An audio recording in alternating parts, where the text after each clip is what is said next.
I'm going to be tying together this new song, this new-ish song by Geese, Trinidad, to the third season of the HBO show White Lotus. But before I do that, I want to get really personal. And I got to warn you, if you don't like projection in YouTube videos or projection in art analysis, you have come to the wrong place. I'm gonna be like a movie theater. I'm gonna be projecting so much, but I'm gonna tell you why. So one of my favorite things to do is to like really locate a song with a place, like just really connect it.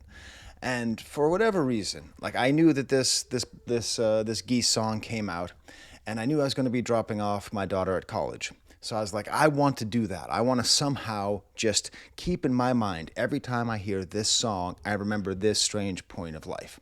A similar thing happened a couple years ago where I listened to that Welcome to Hell song by Black Midi at a Star Wars convention. Like, I listened to it like 40 times. And every time I hear that song, I think about cosplaying as Jar Jar Binks. It's true. Look it up.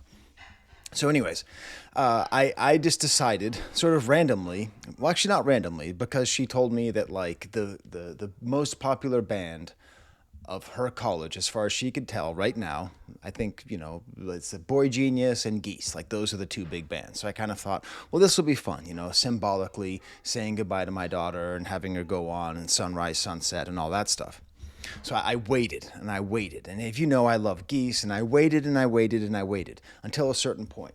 So we did the little check-in thing, some big field house somewhere, and we're going around and we're shaking hands and everyone's smiling and it's wonderful. And even someone came up and was like, "Do you do a YouTube channel?" And I was like, "Yes, I do." And it was very fun. And if that was you watching, thank you. That was quite amusing to my family.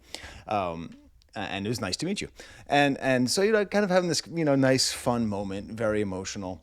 And then we make this decision that my daughter and my other two baby daughters, and my wife are going to walk to the dorm room, and I am going to be driving the goddamn van filled to the brim with stuff around this hellscape of smiling people blowing bubbles and confused parents driving the wrong direction and angry locals trying to figure out what they are, moving a kid into a college dorm room. It is a special ring of hell because it requires so much like thinking and planning and like double parking and people telling you can't sit there and you trying to explain, I'm not parking here, I'm just sitting here. And so that was the point I decided to listen to the song for the first time. And I couldn't have known. I didn't read a lyric. I had no idea. It was called Trinidad. I thought maybe it's going to be about, I don't know, going to Trinidad or something. I didn't know what it was going to be about. So I press play and I'm sitting there and I'm like trying to like get around these cars who don't know what they're doing and they're crying and people sitting crying in their cars by themselves and I'm driving. And hey, if that was you who said hello to me, you know exactly where I was because I was trying to go up that little incline out of that little field house area. There's like a little stream on the other side. And so I'm like driving and I'm like in bumper to bumper traffic. I try so hard. I'm like, oh my, why did I say that like Peter Griffin? I try so hard, Brian. Like, oh my God. It could not have worked better because each one of those little hi-hat ticks is like inside my brain as I'm like just trying to stay cool. I'm trying to breathe through everything, in through the nose, out through the mouth. It's all good. I'm not going to take all of my internal sadness and project it on some kind of unrealistic, unthinking frustration. And then all of a sudden, in the middle of the whole thing, the guy starts screaming, "There's a bomb in my car!" Now, mind you, I couldn't help myself. I rolled down the windows. I rolled down the windows like a cool guy in an IROC Z. I'm kind of blasting the music. Why am I doing that? Because my daughter said people at this college like Geese. So they might find it funny to hear like the new song blasting out of a minivan by some dad who's just trying to keep it together emotionally, mostly because of sadness, but creeping in a little bit because of anger. And just like, "There's a bomb in my car!" Listening to it over and over again. I finally make it like a couple feet up the hill, and I look to the right, and there's my family. And they're all walking, pushing the strollers, and holding hands. And there's little bluebirds on all their shoulders. Bluebirds that don't poop, by the way. In reality, Snow White her shoulder would be covered in bluebird poop, but not here. Everything, and they're just smiling and laughing and off to a new adventure. And, much like Dennis Reynolds, I'm able to bring my heart rate down just a little bit. My blood pressure just goes down a little bit when I see them. And then I go past, and there's like this guy who's supposed to be like a crossing guard, but he's got the orange vest, but none of the instincts. So he's just sort of like, I don't know. He's not even doing like interpretive dance. He's just standing there, like to the point people just stand at him like what am I supposed to do? And he doesn't point in any direction. There's a bomb in my car. I try so hard, Lois. And and so that was my first listen. And as you will see, it could not have been a better place for me to listen. I then went on and listened to it probably about 30 times in this wonderful and bizarre Airbnb, which, true story, has hidden swastikas in it. I don't know. The decor here, it's like Pier 1 just kind of had its entrails cut, and they just spilled out all over the walls of this Airbnb. But it's all good. It's all good, except for the hornet's nest. But the whole point is that's where I'm listening to the song. I'm in this point of my life where I am saying goodbye to my daughter to college, and I'm trying so hard, and I'm trying so hard. And there isn't literally a bomb in my car, but I certainly related to it. Now, the song itself is barely a song. Come on, everybody. This is awesome. Like, what is being announced by these new songs by Geese that they're going to be doing? What are they telling us about their new direction? It is loose as a goose. Or as they like to say, lease as a geese. I get one bad joke per video, okay? I went with lease as a geese. Hey, listen, I know sometimes some members of Geese watch my videos. You can use that, okay? You want to make merch that says lease as a geese? That is my gift to you. But there's loose as a goose right here. Because, there isn't like a structure to the song. It's kind of just a groove that is developed. And I love it. Because, if you listen to some of their other stuff, by the way, my 3-year-old, my 1-year-old are downstairs with my wife. So if you hear some sounds, just know I'm trying so hard. I'm trying so hard. It doesn't really have any like structure to it. There's not like an A part, a B part, and a C part. It's just these simple eighth notes on the hi-hat. And then there's like this random snare hits that aren't even like decisive snare hits in the beginning. They're like kind of indecisive snare hits at the beginning. And I think like I was trying to count them out. I was like trying to count them out like with my babies downstairs, like 1, 2, 3, 4, 1, 2, 3, 4, 1, 2, 3. Like it feels basically random. It's like around like the 1 and the 4. I don't know. But then the bass is just 3 notes. Do, do, do. Simple notes. This is not the prog rock band that we thought they were, I feel like I'm in Lou Reed's Berlin. Anybody? She's got it covered. I'll pause it just to make sure she's got it covered. 1 second. All right. My wife says she has it. She has it. And then we have these little guitar, like, wow, little wah-wah, wow, just kind of fun. Everything's kind of a fun, loose groove up until the voices come in. And then that's where we get this amazing production. It's all produced by Kenny Beats. I guess he goes by his real name, like Kenneth Beatington. I forget. You tell me in the comments. What is Kenneth Beatington, I believe is his real name. And there's like this doubled voice where it's like he's constantly catching up to himself with the other voice. For absolutely no reason, I decided to watch It Follows for the first time over the last couple of days. And it kind of feels like that, like his other voice is just kind of like walking up behind him and just getting ready to grab him and touch him and go there. And by the way, his vocals here, I finally pieced it together. He's like Canned Heat. Remember Canned Heat? You don't remember Canned Heat. You're probably like 20 years old. Look up Canned Heat, the most famous song, On the Road Again. Okay, which Paul McCartney apparently loved if you watched the Let It Be documentary. I'm going hard, it's not the corner. I'm on the road again. I'm on the road again. I'm a snob. That's how he sounds. So you should listen to that, and you'll be like, oh my God, this is Canned Heat style singing. All right. I also know sometimes Geese's family watches my videos. You get the Canned Heat reference. Your son sounds like the dude from Canned Heat. How cool is that? You don't know what you want from your kids until they start doing the things you like. All right. And then, but the thing is, the reason why it's also kind of like Canned Heat was pretty good at doing kind of bluesy, emotional weirdness. And this album, this song is bluesy, emotional weirdness. There's this loud bit with a trombone. And now listen, I compare everything to Radiohead because I can't help it. I am who I am. I am as God made me, as Ed Begley once told us. So like, it just feels to me like they might be going in sort of a life in a glass house. I've been listening to too much like Duke Ellington style stuff, like Radiohead did on Amnesiac. Just that kind of like woozy, jazzy, cacophonous feel. Because there's really only two parts, the quiet part and the loud part. Now all of a sudden the drum starts playing. It's basically a jazz drum solo. It's awesome. The hi-hat, little bit, just great restraint. Awesome drumming again. And then the whole song reforms. And now there's like a slightly offbeat reggae style organ and more incidental snares on the second verse.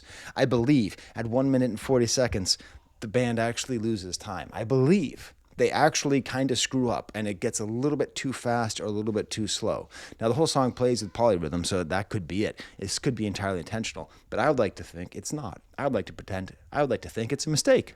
I would like to think that they are so lease as a geese that they left in an imperfection in the recording. More kind of legato singing in the second verse, and then the second chorus, it's just more louder, more polyrhythm. By the way, the guy playing trombone, this is true, he was the guy playing horns on Industry Baby by Lil Nas X. So you can now just understand whatever your feelings were about the song Lil Nas X, that's the same guy on here. Isn't music great? And then the snare just gets increasingly louder as time goes, just louder and more almost kind of militaristic until the trombone flares out. And at the end, he's basically just going, I compared him to Canned Heat. Hey, boomers, you want another one? He's kind of Jim Morrison on this song. He's kind of Jim Morrison in the way that it feels like he's like the end of The Doors, you know? The father went into the room and said, I want to kill you. Okay, that's Daniel Plainview sings The Doors. I want to, like that kind of like weird familial violence that feels semi-improvisational. I think the song is close cousins to The End by The Doors, which if you don't know The End by The Doors and On the Road Again by Canned Heat, I've just given you some pretty sweet music of the 60s, okay? So here's what I see in the music. I told you I was going to project. I think it's called Trinidad because it's a dad who's trying. It's a try-dad. That's what it is. There's dad guys and there's try-dads. I think he's a try-dad. I think what he's doing is he's painting an amazing portrait of an exasperated, hardworking, yet emotionally unavailable father figure. Are there any of those out there? Shout out to anyone here who has hardworking but emotionally unavailable fathers. It's probably most of you. Tell me in the comments. You can say, that's me. And I think it's interesting that the word try hard rhymes with bomb in my car over and over again, because I think the bomb in the car represents something that he can't escape, that no matter how hard he tries, he can't be the man he thinks he needs to be. But then maybe also he put the bomb there. It's unclear who put the bomb there. It's unclear how it got there, which I want to tie it all together in with White Lotus, because I think, musicians, they're just like us. You gotta assume that everyone's watching the same stuff. You gotta assume. We know that everyone who makes art watched all of Succession, and that's all in there. I think this is White Lotus.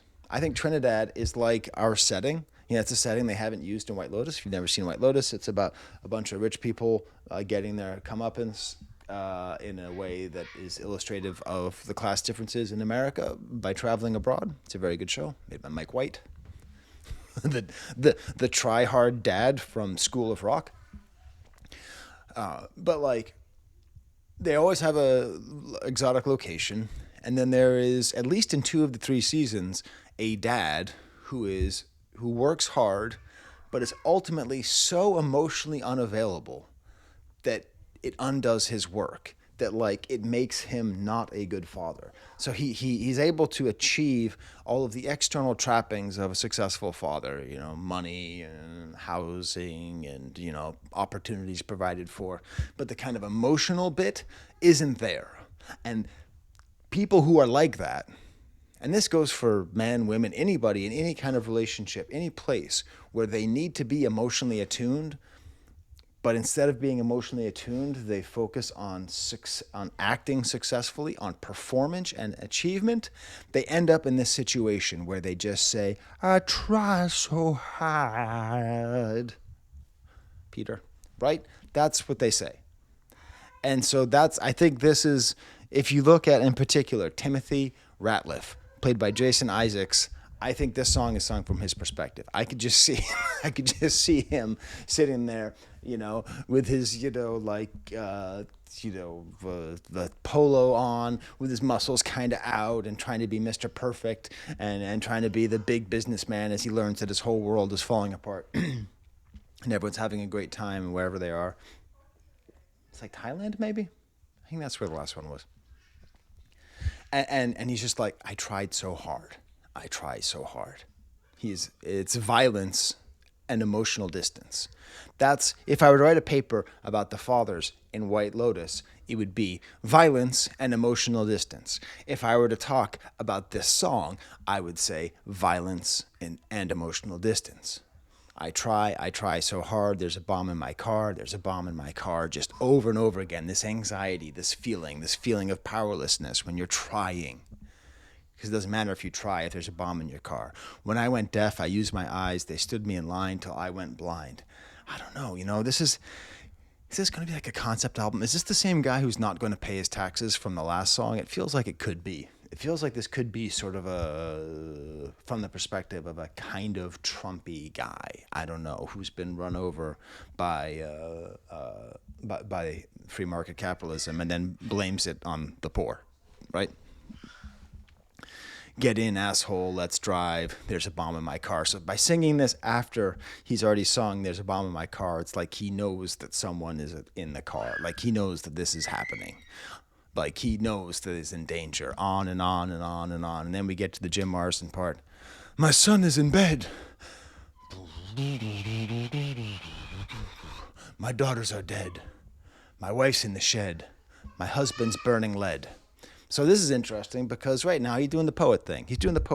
You wanted to understand the song, Sky. You wanted there to be a straight through line. But then he sang about the husband, and he is the husband. So all of a sudden we're jumping all around. Daughters are dead. I don't know. Son's in bed. This is like son is protected and the daughter's unsafe. I don't know. Is this whole thing actually about like some weird Trumpy perspective? It could be. My wife's in the shed. I think implying that she has probably been chopped up. I don't know. My husband is burning lead. I assume this means like leaded gas. So like burning that, or the lead of a gun. Like choose the lead or the gold or the lead. Right? Yeah. You give us the gold or you get the lead. Maybe it's like trying to off himself again, like Jason Isaacs in White Lotus. The rest are force-fed or else baked into bread, and nothing's been said for 4.5 days. I don't know. Doesn't that feel like 4.5 days? Like that's how long it is on White Lotus? Cookie. Okay. It's not actually Watermelon Man. That's not actually the theme song of White Lotus, but you know what I'm talking about. It could be like that. For 4.5 days, nothing's been said. There's been no emotional connection. When the light turns red, I'm driving away. That's a beautiful lyric because it sort of like indicates when you're supposed to stop. That's when he's going to go. And it feels to me like this is a dream of avoision. It's a perfectly cromulent word. It's a dream of avoision. He's trying to get out. He's trying to avoid his family. He's trying to get away from his family, and like maybe they're all going to die. I don't know. It's an amazing image where you have what I see. This is what I see.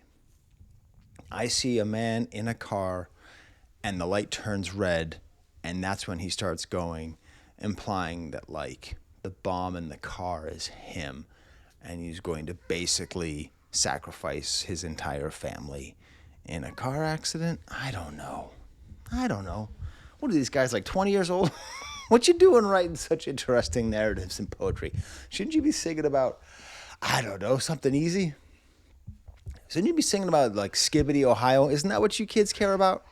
All right. Well, anyways, thanks for watching this. It's a short video. I've been behind, but I've been packing and helping my daughter go to college.